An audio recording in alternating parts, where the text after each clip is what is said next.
I ask you to just scribble these down if you don't mind, so that if the president forgets, at least you've got them with you.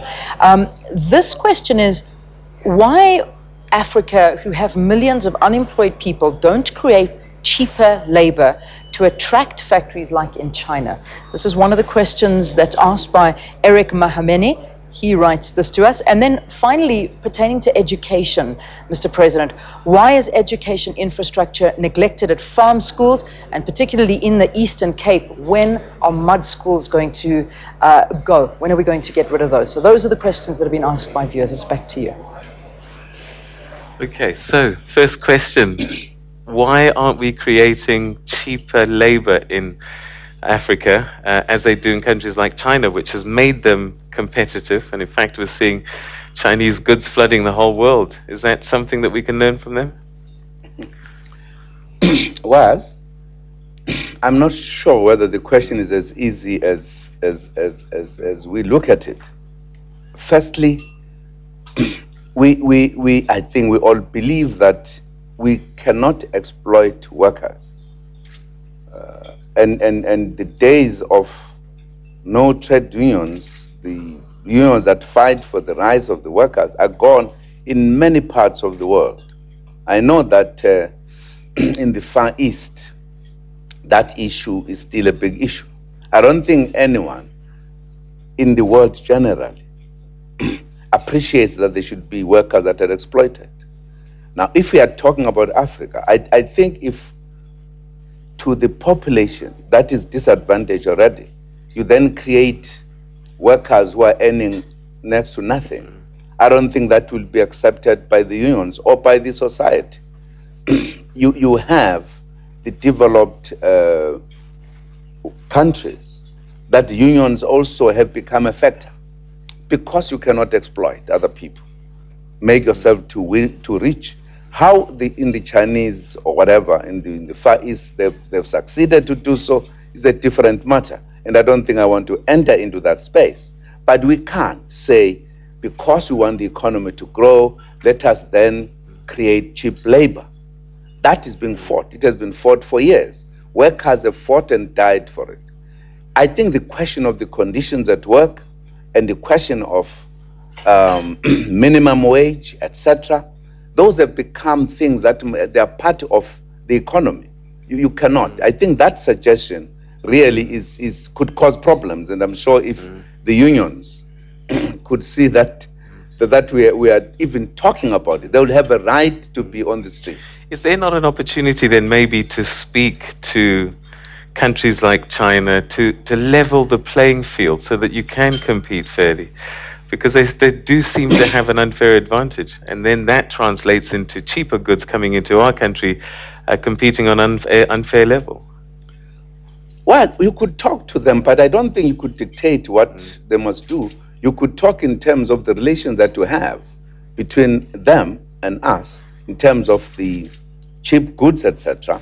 What do they do to our economy? Only from that angle we could discuss that. And we are discussing those matters with them. But I don't think we could talk about the labor cost in their own countries, because that would be now getting into an area that could look like an interference.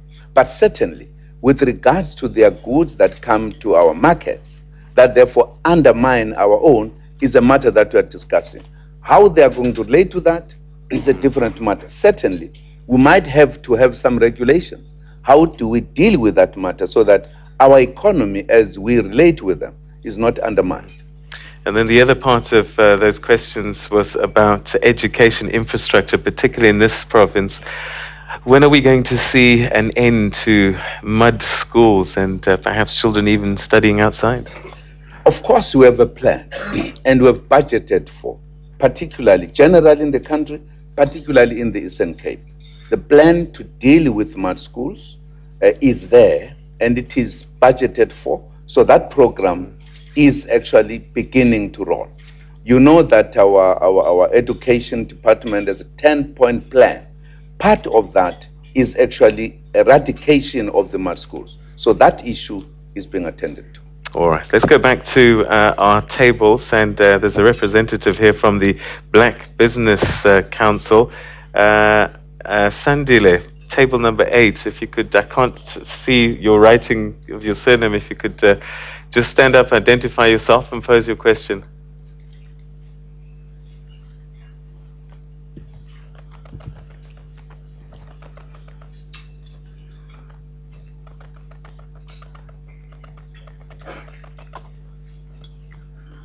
Thank you, Peter.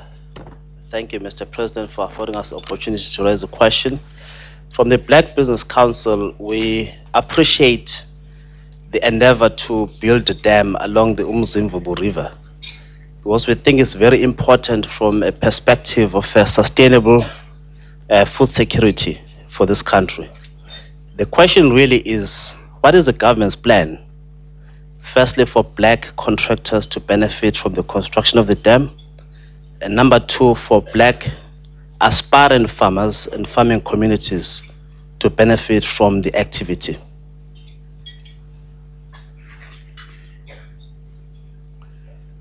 Well, in fact, the fact that we have come with the infrastructure, we are opening up opportunities for investment. We're also opening up the opportunities for the black business people who are emerging. This is an opportunity. I think we have to engage quite strongly with the black business, how they are going to be able to participate.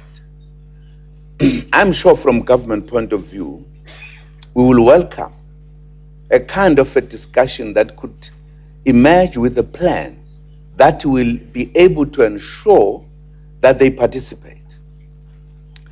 We are aware as government that quite a number of people who have tried to emerge, some of them have not been able to move forward because the cost as well as the environment has been very difficult.